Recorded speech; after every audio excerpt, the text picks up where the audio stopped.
afternoon, everyone. This is Mesichi from Taiwan.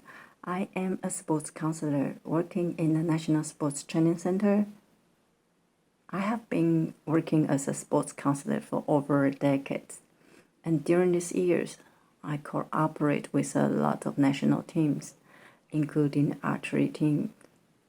It is my honor today to be here to talk about the topic of prevention of sexual harassment and abuse. Build a trusty relationship. First time when I got this topic, I wanted to talk more about how to build trusty relations, because which was more relevant to my expertise. But I also have to share some information about sexual harassment and abuse. So I was looking into the information from the IOC website. And the more I read about it, I was more aware of how much harm SHA might done to a victim.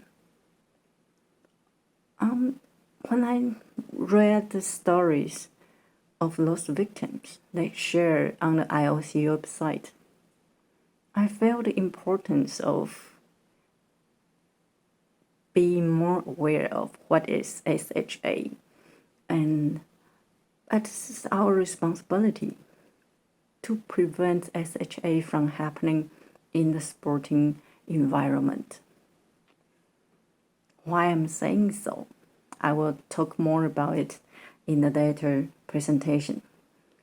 But at the very beginning, I will start with the definition of SHA, sexual harassment and abuse. By Merriam-Webster, SHA is uninvited and unwelcome verbal or physical behavior of a sexual nature, especially by a person in authority toward a subordinate, such as an employee or student. So it's unwanted, uninvited. It could be verbal or physical forms. It's not only physical, verbal forms is also included, and usually done by an authority. By IOC definition, it was quite similar. It says SHA is a form of sex discrimination. It also included unwanted, groomed, or forced involvement in the sexual behaviors. Could be physical or verbal forms, same. So it says by the IOC website, when the athlete feel their rights are not acknowledged, or when the athlete feel they are not valued as individual, it's more likely that SHA will happen. So now I would like to talk why we have to talk about SHAs in sports. When the first time that I watched the video on the IOC website talking about what is sexual harassment and abuse, I was very touched. It gave me very good reasons why I should care about SHA. It says because it is about sports that we enjoy a lot, and we should enjoy it together. I couldn't agree more. Sports, I really love it. I really love those moments when the athletes transcending competitive pressures. They are so focused on the moment and perform their best. When it happens, it always resonates some part of me that I could achieve everything as long as I could be devoted all I can to what I wanted and to be on the present. So I really love competitive sports. And I enjoy it a lot. And those people who were sharing their information and their stories and the victims of SHAs.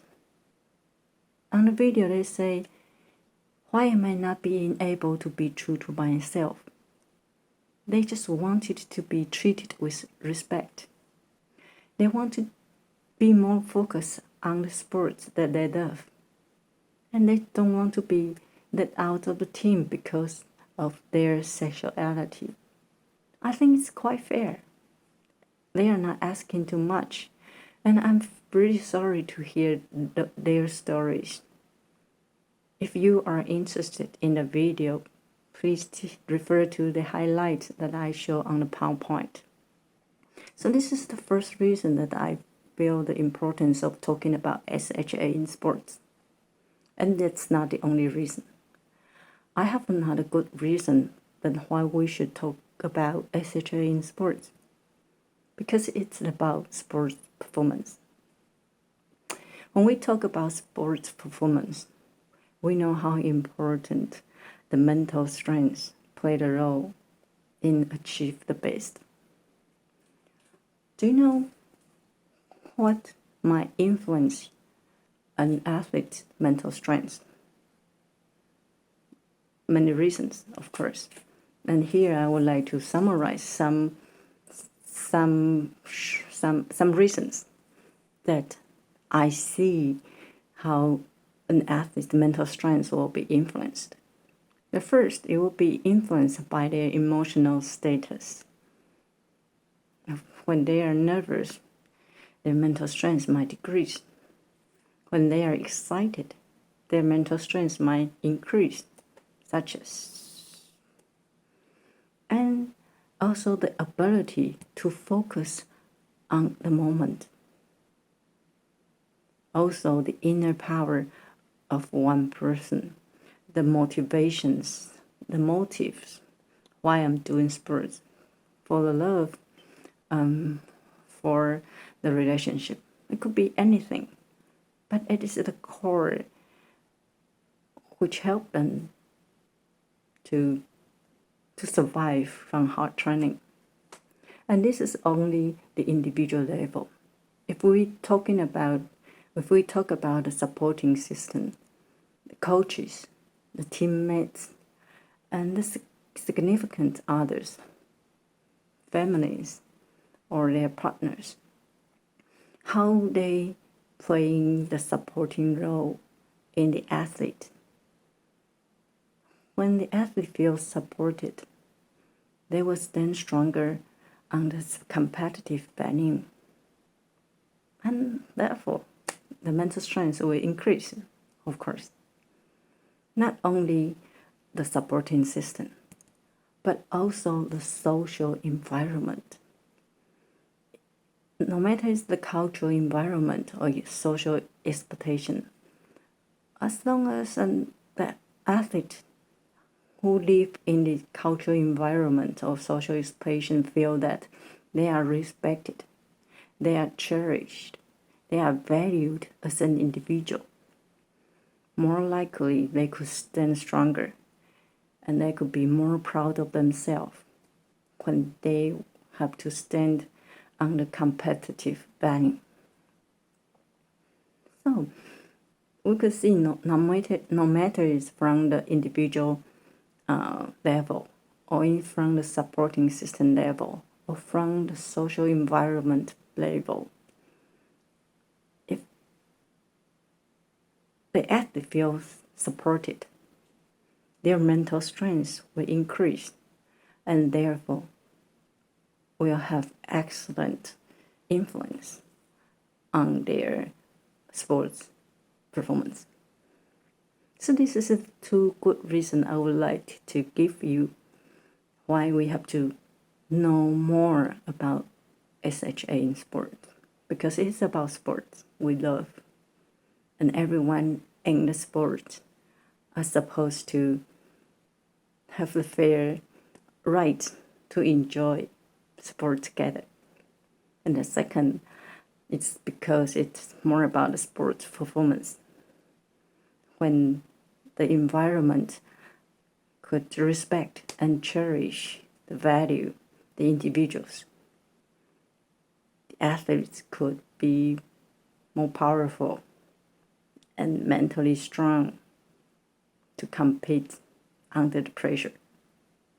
From IOC website, I learned there are 5 common SHA in sports: sexual and gender harassment, homophobia, hazing, sexual abuse, and bystanding. So it's not only sexual harassment and sexual abuse. Hazing, homophobia, and bystanding are also SHAs. Why? I will talk about more in the following presentation. And first, I will talk about sexual and gender harassment. What is sexual and gender harassment?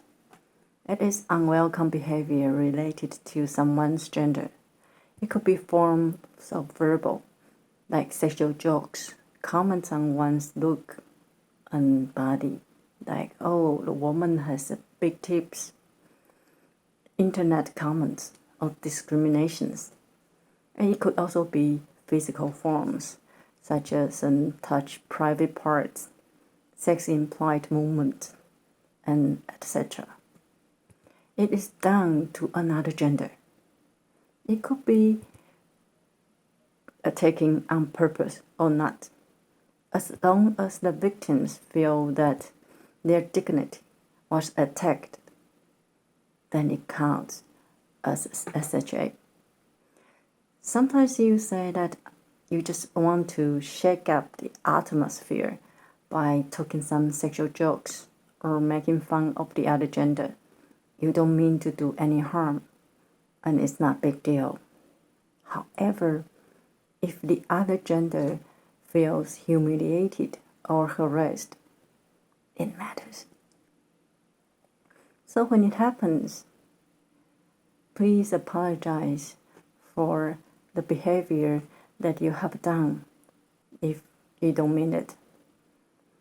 And stop attacking those who complain about this humiliation by saying that they are just being oversensitive or lack of humor. No, it's not. They feel sad. They feel humiliated, and it matters. I would say that making an apology doesn't make you any less. And instead, I think it shows exactly your integrity and how much that you respect the differences and value the person. So remember, sexual harassment and gender harassment is done to another gender. And the second, homophobia. Homophobia is unwelcome behavior related to different sexual orientation. The different sexual orientation could be lesbian, gay, bisexual, or transgendered people. It could be verbal forms like jokes, insult, internet bullying, or physical forms of isolation and attacks. Sometimes that when people doing the verbal, physical, unwelcome behavior out of fear or because they don't like different sexuality. No matter which one, as long as the victim feel that they are humiliated or attacked, it counts as SHA. Here I would like to say that sexuality is quite private, and I'm not asking you to agree with the other's sexuality. But I would like to say maybe our love for the sports could be larger than our fear of our differences. I just hope that the love will surpass the fear. The third form of SHA is hazing. What is hazing? Hazing is the initial rituals with sexual aspects organized by a senior teammate. It could be verbal forms like sexual jokes, intimidations, or it could be physical forms like unwanted sexual activity. It is done to the new team members or junior team members. Of course, the purpose is to humiliate the new team members, to make them more submissive to the team. And thus, the team members feel humiliated or decrease their dignity. I think hazing happened very often in the team. And before, I always took it as some stupid jokes among teenagers. But when I read the stories from the IOC website, I knew that those victims who were humiliated was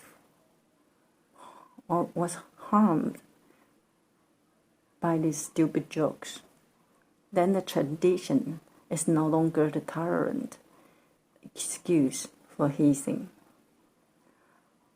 I think the teenagers, they don't realize that humiliating, making fun of the others, making them more submissive to the team could do harm to others. They think it's quite normal. It's part of the tradition. I think it's the coach's responsibility to teach these teenagers that maybe respect others could be the new tradition that a good sports team could embrace. Sexual abuse. This is quite serious.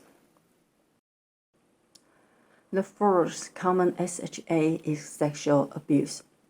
Sexual abuse is sexual activity where consent is not or cannot be given by the athlete. It's abuse of power and trust, which means those perpetrators are those who have power over the athlete, and the athlete want to build trust relationship with, such as coach, performance team members, like scientific or medical staffs, officials from the team who might have the power over who are going to be selected to the team. It could also be team captains or seniors from the team. So no matter it's coach or performance team staffs, officials, team captains, or seniors, they are those common people that we find when we are in a sporting environment. If we want to improve our performance, of course we have to work closely with these people. However, these people, if not doing right, they have a bad intention. They might start the process called grooming. First, they will target a potential victims, and then they'll try to build a trust and friendship with the athlete. Of course, the athlete will welcome this friendship. They need to have these trusted relations to help them improve in performance. After build a great bond with the athlete, usually they come to the next step to build isolation and control over the athlete. So the athlete might feel weird. What I've done wrong, that the coach or those people who have the power suddenly treat them differently. So the athlete will wonder what they should do to regain the trust from those people who have power or who used to have good relationship with. And that's when those perpetrators might start to initiate the sexual abuse, because they know the athlete will do whatever they could in order to regain the trust relationship, the friendship they used to have. It's quite sad to know this, because we all know as human beings, we are social people. We need trust around us. We need to work with everyone who have the ability to help us to improve. And also we need friendship, of course, in the team. But those people, the perpetrators, make use of this, that common human need to be belonged, to have trust relationship, and make use of this relationship as a means of control and trying to manipulate or trap the athlete in the relationship. And sexual abuse might happen because the athlete don't know what to do, because the relationship is quite important for them. No matter how isolated or how wrong they feel, sometimes they don't know how to say no. A few years ago, there was a big scandal about sexual abuse in USA. It happened in the female gymnastics team. The team doctor, who has been working with this female team for over 20 years, who are supposed to be the most trustworthy people in the team, because he did a lot of great job to help those athletes physically recovery. However, he was the perpetrators of sexual abuse, and many young female gymnasts was the victims. It's not only these perpetrators make people feel angry, but also those bystanders who are in the position of power in sports know what was going on, but didn't do anything to intervene and to help those victims. It's quite weird that they just turn blind to these sexual abuse facts. And this passive attitude, non-intervention, increase the psychological harms for those victims, because they feel that maybe it's their fault. And also it also creates the impression among these victims that SHA is allowed legally and socially. It's not true. They are supposed to be protected and to be helped. They are supposed to perform their best under supportive environment. But instead, their trust was abused. It was quite devastating. I think sexual abuse and any forms of SHA are not supposed to happen because they harm people.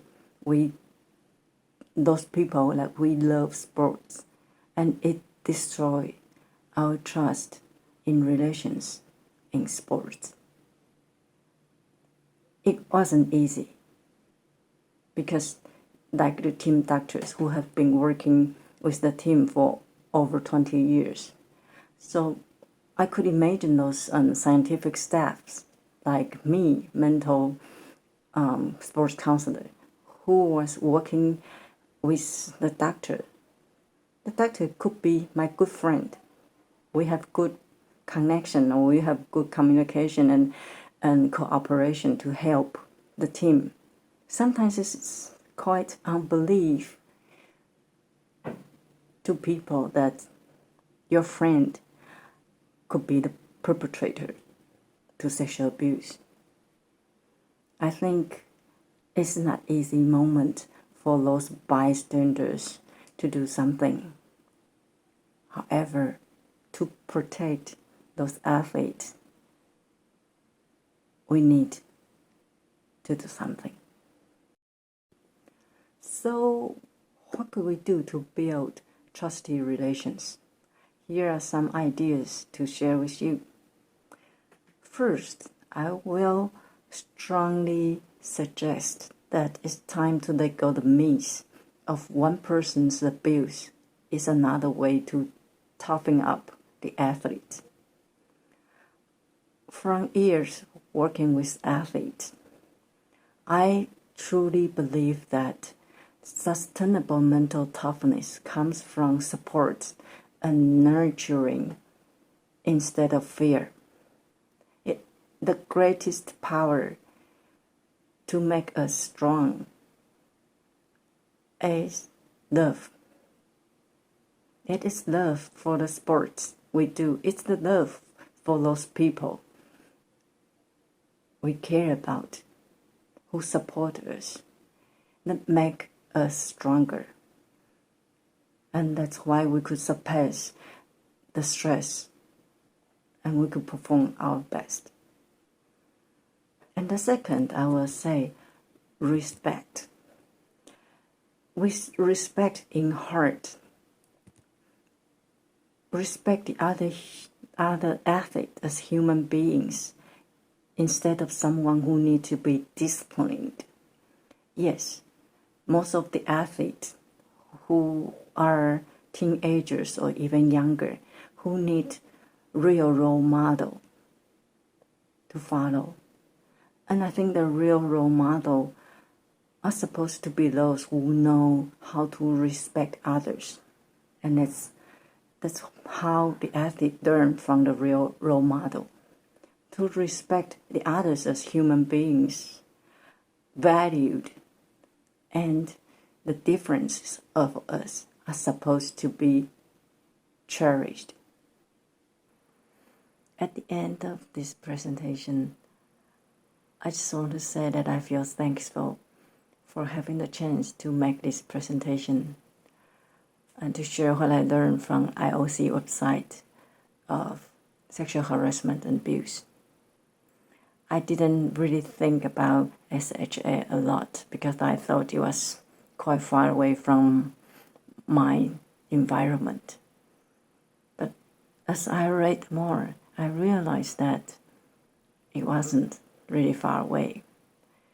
Sometimes we just took them for granted. So here I will say, for our love for sports, I think you all love sports like me. That's why we are here. And for those breathtaking moments that we know how the athletes transcending the competitive pressure. For these two good reasons, It's our irreplaceable responsibility to prevent SHA from happening in the sports environment. And I believe by doing so, we could create trusty relations in sports. Here are some references from the IOC website. If you are interested in more informational videos, please go to the website. Thank you for your time for listening. And if you have any questions or comments, please feel free to let me know. Thanks.